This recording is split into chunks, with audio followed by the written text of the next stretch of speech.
back here at home, there were 261 illegal MS-13 gang members, some MS-13 ringleaders.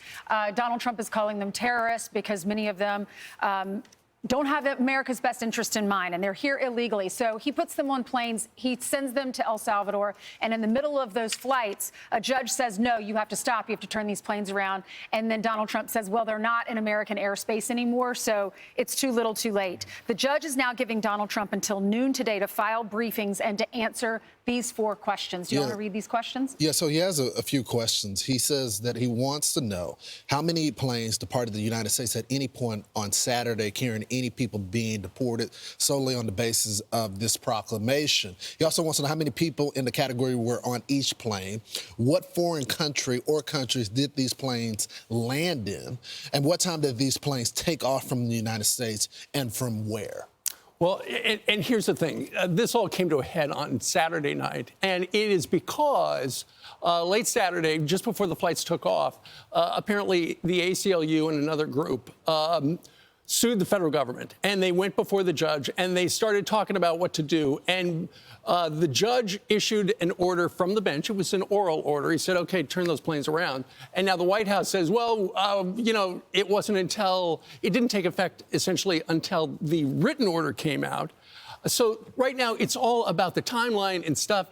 Ultimately, what the judge wants to know is whether or not that original lawsuit where the ACLU filed against the federal government to keep 5 Venezuelans off the plane. He wants to know whether or not those people went on the plane. From what I've read, it sounds like they did not make the trip. And so that should satisfy him. And ultimately, the federal government has broad latitude when it comes to enforcing immigration and stuff like this. So it'll be interesting to see what happens today. And remember who this judge is. He's an Obama-appointed judge who actually gave Kleinsmith. He was the guy who made up the whole FISA warrant, reversed what it actually meant, and allowed Carter Page to be surveilled illegally. He basically got a slap on the wrist. Remember, also, this judge has got a wife who's a radical leftist, Hillary Clinton, a huge Hillary Clinton supporter. He seems to be an activist judge, and he seems to be really getting ahead of himself on how much weight he actually carries in terms of foreign policy with America. Here's our press secretary yesterday. These are heinous monsters, rapists, murderers, kidnappers, sexual assaulters, predators who have no right to be in this country, and they must be held accountable. Is the administration prepared to give the court what it wants in terms of the time of the flights that departed, that went to El Salvador, and some of those details that the judge is asking for in trying to determine the timing? The verbal order did say turn around the flights if there's an issue. So is the administration prepared to provide that information? I'm prepared to provide it right now. All of the planes that were subject to the written order, the judge's written order, took off before the order was entered in the courtroom on Saturday. And the administration will, of course, be happily answering all of those questions that the judge poses in court later today. I just don't think you're going to get much sympathy from the American people when they see a bunch of criminals on a plane. First of all, everyone agrees that all of these people that were taken to prison are illegally in the country. All right, that's not under dispute. When it comes to the briefing that Steve was alluding to, we're talking about 5 people on separate planes. Right. All right, so it's one thing to object to a few people on the plane, but to say that all of the planes full of MS-13, Trinidad that have been... Why would you be upset about that?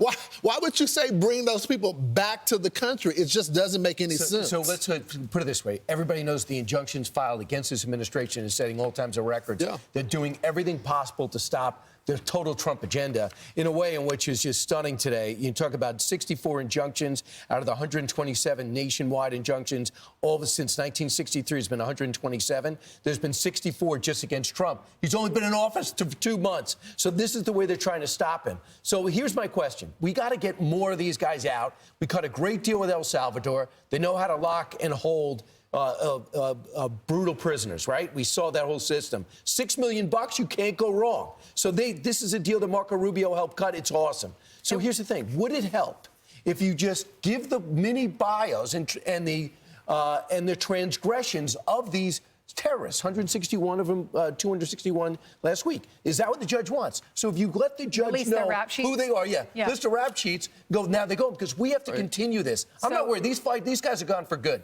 I want more flights. This was a great deal. We have terrorists out of our country, people who are rapists, who have done heinous crimes. They're in another country now. There are 261 of them.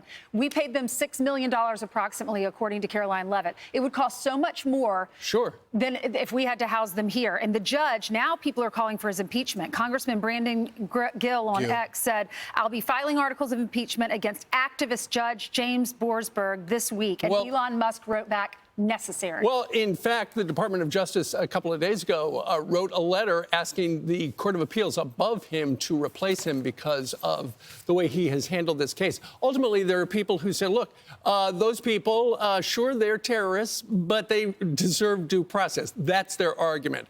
And so that is why the president on Friday night signed that executive order invoking the Alien Enemies Act of 1798, targeting those gang members.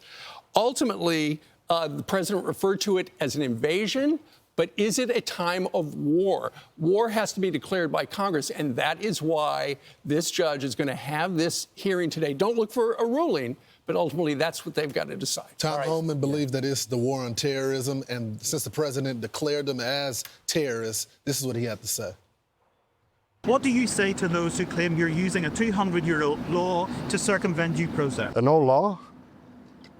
Not as old as Constitution. We still pay attention to that, don't we? So ridiculous, you know? And look, the president, all his appointments, they're excellent when it comes to media. They answer the questions. They're not afraid of the media, and they have the answers to this. I mean, when you think about it, Ainsley, it's common sense. We don't say anything about the Constitution being too old. These judges are saying, is it an act of war? Are we in the middle of a war? Who cares? These guys are the worst of the worst. Get them out of our country. Most Americans would agree with that. Right. And you know what? Maybe we have to do a technical declare of war. War against terrorists. War against drugs. War against fentanyl. That's right. ISIS, if there was ISIS, you wouldn't be complaining. Al-Qaeda, you wouldn't be complaining. By the way, Pete Hegseth, again, being able to explain himself. Secretary Austin was not able to do that for 4 years. Pete was great on Sunday. You have Tom Homan sitting there taking questions. Just wait till Dan Bongino gets out. I know. Dan Bongino's a fantastic Sworn in yesterday. Was sworn in yesterday. Right. I'm Steve Ducey. I'm Brian Kilmeade. And I'm Ainsley Earhart. And click here to subscribe to the Fox News YouTube page to catch our hottest interviews and most compelling analysis.